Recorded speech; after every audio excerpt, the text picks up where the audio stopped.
पालखी सोहळा आणि त्या पालखी सोहळ्यामध्ये सहभागी असलेले लाखोच्या संख्येने वारकरी, पण सर्वांना आपल्याला एकच प्रश्न पडतो की एवढ्या लाखो वारकऱ्यांची प्रत्येक मुक्कामाच्या ठिकाणी कशा पद्धतीने सुविधा होत असते. तर सुविधा ही वेगवेगळ्या पद्धतीने होत असते. दिंडीमध्ये सहभागी असणाऱ्या ज्या वारकरी असतात त्या वारकऱ्यांच्या सुविधा दिंडीच्या माध्यमातून होत असतात, तर काही ग्रुप दिंडी असतात, काही नंबरच्या दिंड्या असतात. पण दिंडी विरहित जे वारकरी असतात अशा वारकऱ्यांची जी सेवा आहे, राहण्याची सुविधा आहे, जेवणाची सुविधा आहे, ही कशा पद्धतीने होत असते, त्यांना निवारा कशा पद्धतीने उपलब्ध होत असतो, तर ती दखल घेत महाराष्ट्र शासनाने या वारीमध्ये एक वेगळंपण असं दाखवण्यात आलेलं आहे. आणि ते वेगळंपण आपण जाणून घेण्याचा प्रयत्न आता इथं जे जिल्हा प्रशासन आहे, प्रत्येक जिल्ह्यामध्ये जात असताना त्या जिल्हा प्रशासनाची जबाबदारी असते.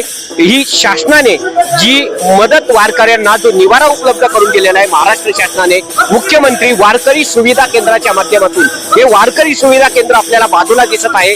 हे नक्की काय आहे, कशा पद्धतीने ही सुविधा वारकऱ्यांना दिली जाते आणि त्याची जबाबदारी जिल्हा प्रशासनाच्या माध्यमातून कशा पद्धतीने घेतली जाते हे जाणून घेण्याचा प्रयत्न आपण या ठिकाणी इथे उपस्थित असलेले हे जे प्रशासन आहेत त्यांच्याकडून आपण जाणून घेणार आहोत.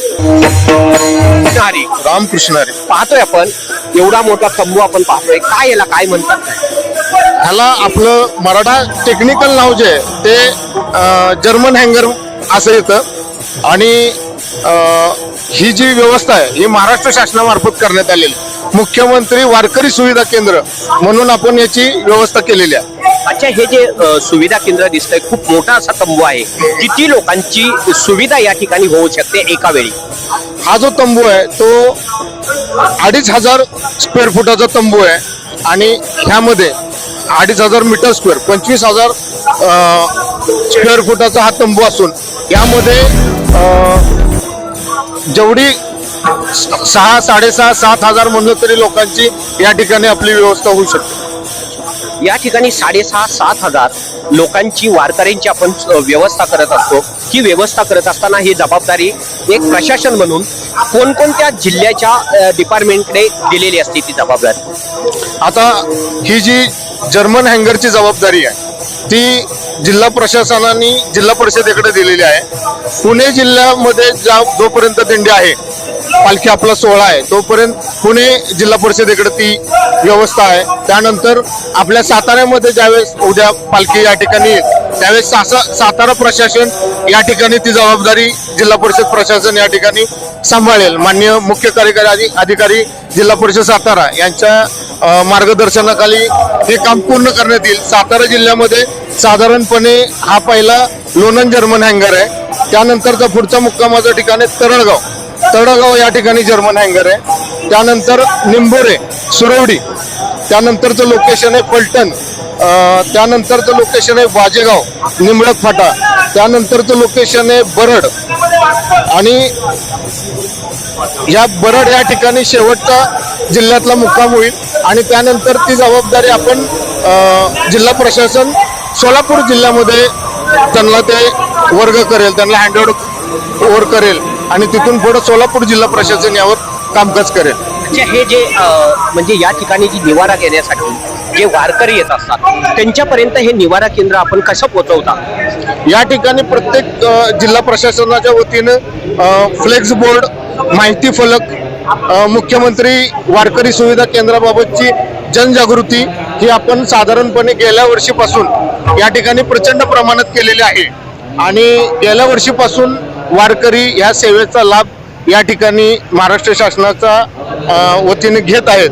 म्हणजे वारकरी सुविधा केंद्र हे प्रत्येक वेळेस गेल्या वर्षीपासून ही सगळी अरेंजमेंट आपण केलेली आहे. त्यामुळं लोकांना, वारकऱ्यांना, माऊलींना माहीत आहे की या ठिकाणी वारकरी सुविधा केंद्रामध्ये, मुख्यमंत्री वारकरी सुविधा केंद्रामध्ये काय प्रकारची सेवा दिली जाते. त्यामुळं वारकरी आवर्जून आपल्या सुविधा केंद्राला या ठिकाणी भेट देत असतात. पुढचा प्रश्न असा आहे की या सुविधा केंद्रामध्ये कोणकोणत्या प्रकारच्या सुविधा वारकऱ्यांना उपलब्ध करून दिल्या जातात आपल्या माध्यमातून? सगळ्यात महत्वाचं या ठिकाणी वारकऱ्यांना आपण आता तुम्ही बघू शकता आदल्या दिवशी या ठिकाणी कीर्तन चालू आहे. कीर्तनासाठी आपल्या या ठिकाणी उद्या स्टेजची व्यवस्था करून देतो, त्यांना साऊंड सिस्टीमची व्यवस्था करून देतो. हे झालं कीर्तनाचा विषय. त्याचबरोबर त्यांना हे मॅट वगैरे टाकून रात्रीची झोपण्याची व्यवस्था या ठिकाणी त्यांची उत्तम प्रकारे करण्याचा प्रयत्न या ठिकाणी केलेला आहे. त्याचबरोबर शौचालयाची व्यवस्था या ठिकाणी महिलांसाठी वेगळं, पुरुषांसाठी वेगळं अशी शौचालयाची व्यवस्था केली जाते. स्नानगृह या ठिकाणी रेडीमेड स्नानगृह या ठिकाणी आपण पाहू शकतो मागच्या बाजूला उपलब्ध आहेत.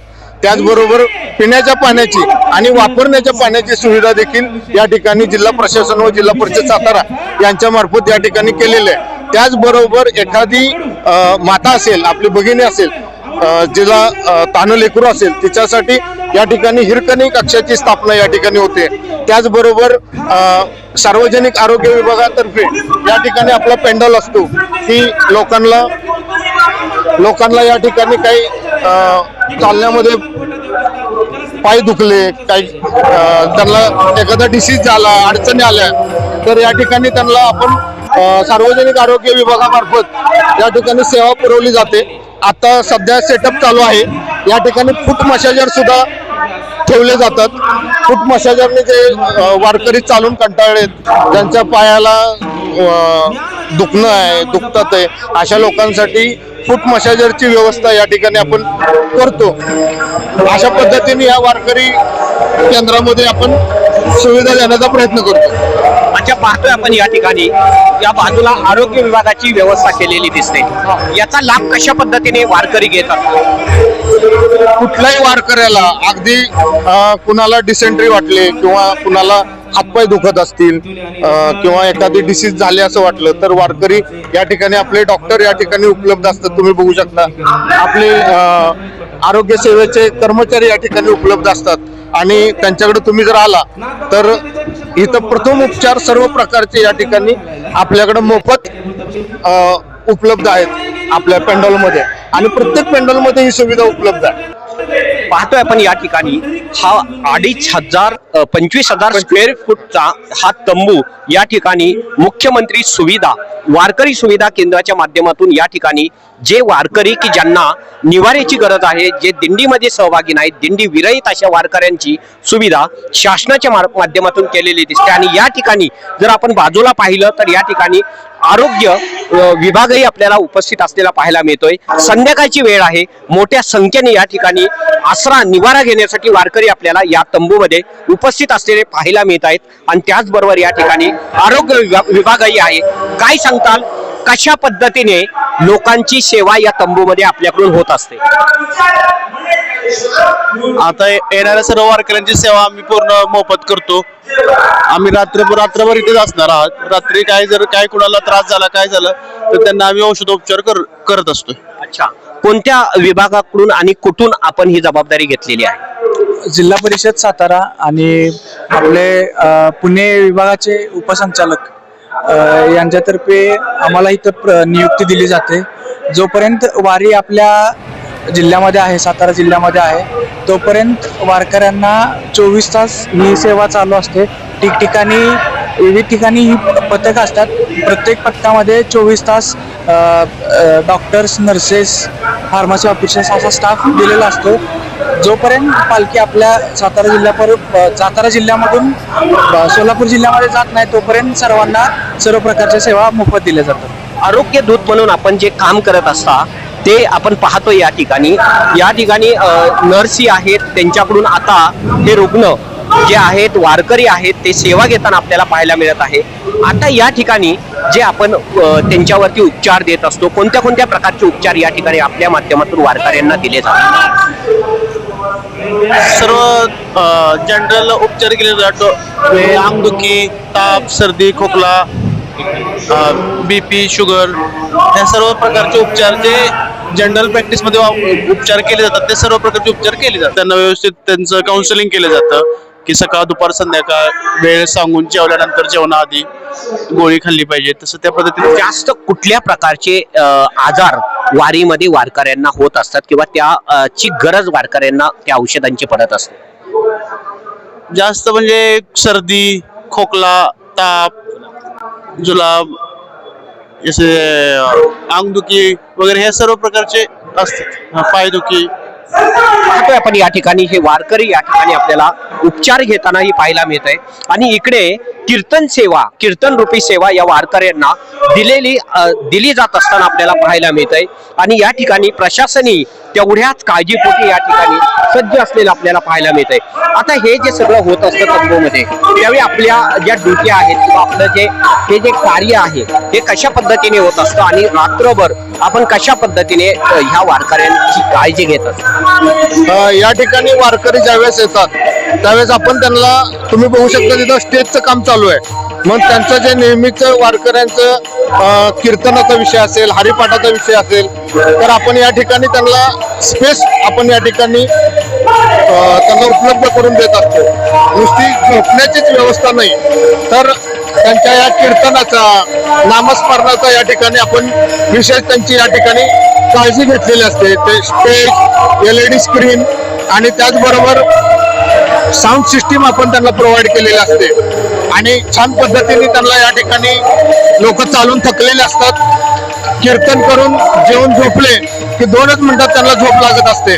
अशा प्रकारची सर्व यंत्रणा या ठिकाणी आहे. आम्ही वारकरी म्हणून या ठिकाणी आलेलो आहोत. ओके ओके, वारकरी म्हणून आपण या ठिकाणी तंबूमध्ये सहभागी आहात. आपण दिंडीमध्ये असतात.